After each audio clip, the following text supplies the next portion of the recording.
Hi everyone, I'm Erin Thrower with the communications team at Lake County Government, and I'm joined today by Senior Vice President of Wintrust Commercial Banking, Ron Pesenko, and Senior Vice President of Lake Forest Bank and Trust, Steve Milota. Gentlemen, thank you so much for being here with us today.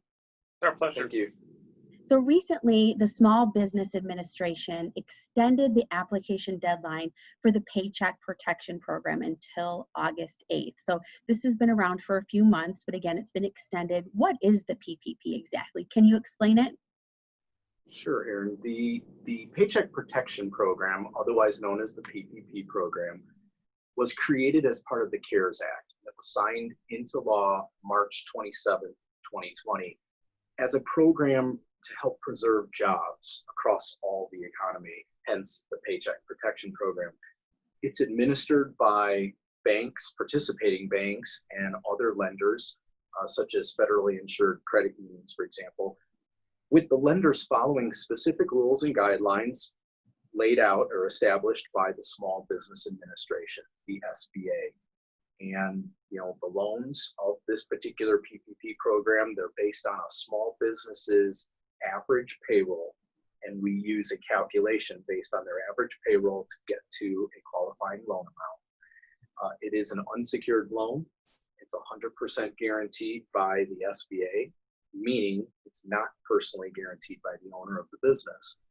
And it features a 1% fixed rate for the loan term, which is 5 years. But unique to this program is the potential, the borrower's eligibility for forgiveness of the loan. And Aaron, as you mentioned, it's important to note that the program now expires on August 8th or sooner if the funds run out. It doesn't appear that they are close to running out, but the program could expire sooner than that. So if someone is thinking about applying, they should do it sooner rather than later. The program has two basic tenets to it. One is to help small businesses cover certain business expenses, such as rent, utilities, mortgage interest, and of course, payroll. The second, of course, is to keep individuals employed and their compensation levels up. Just very generally, as Ron mentioned, the program is based upon payroll. Payroll is defined for purposes of this program as salary, wages, tips, and other compensation capped at $100,000 per year per employee. You can also, by the definition of the payroll, use it for group health insurance, retirement benefits, and other types of employee benefits. Okay, wonderful. So you mentioned small businesses. So who is eligible actually to apply for the PPP? What type of business? How many employees do you have to have? How do you qualify? Well, nearly all businesses are eligible for the PPP, including certain not-for-profits, not all, but certain not-for-profits, sole proprietors, independent contractors with less than 500 employees. So nearly every business that has under 500 employees is eligible for the program. There are some exceptions to that. Certain franchises with multiple locations that have more than 500 employees are eligible. If you think you fall into that category, I would suggest you go to the SBA's website, which is www.sba.gov for information. Okay, wonderful. So if I'm a business, a small business that qualifies, what bank do I go to? Do I go to my home bank? What kind of banks are offering these loans?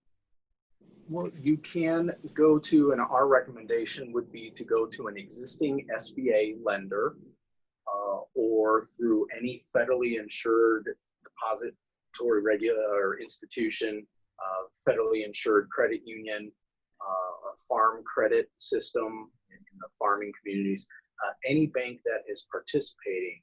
So we invite you to check with your local bank whether they are participating in the PPP program, or as Steve had mentioned, go to the SBA website, sba.gov, and they should have a list of participating lenders.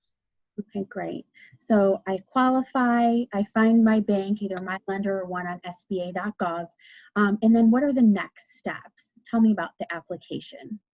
Sure. So once you've identified your lender, and they are able to process the application.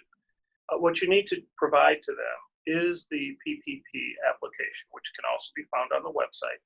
It's SBA Form 2483, and it's pretty easy to fill out.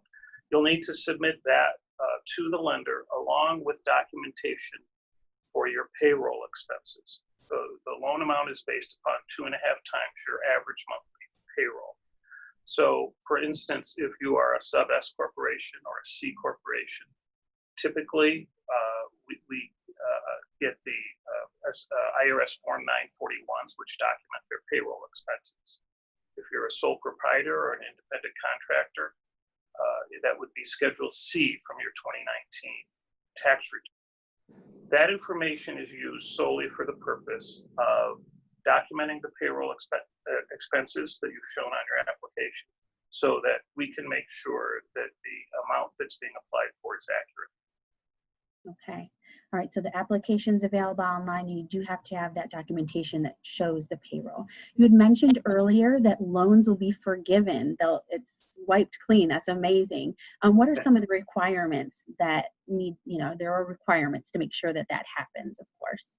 For sure. And the program is unique to that aspect of it regarding the potential, the opportunity to be fully forgiven.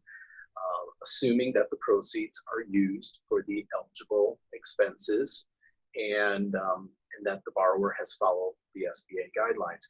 Specifically, you may owe money, meaning the loan may not be fully forgiven, if you use the loan for anything other than payroll costs, the mortgage insurance, the rent, the utilities. Over that 24-week period after receipt of the proceeds.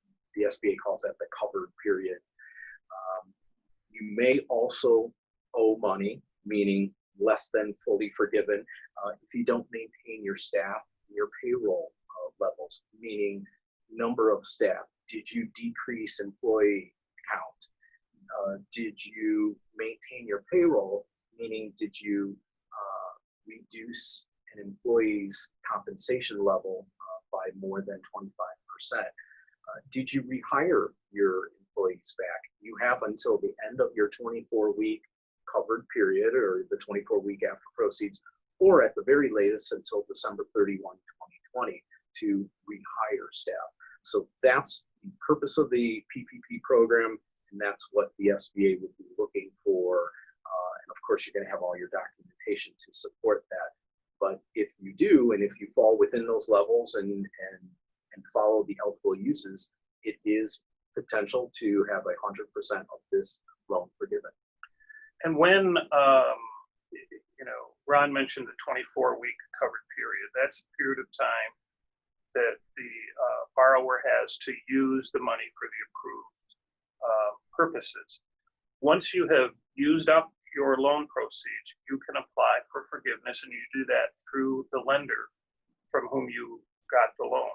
You will need to provide them with documentation to support the number of employees, their compensation levels, and documentation to support payments on any of the other eligible expenses that are forgivable, as we mentioned, utilities, rent, certain debt interest payments are eligible for forgiveness. And you'll need to provide documentation to the lender to support those expenses to show that the money was used for the purposes intended.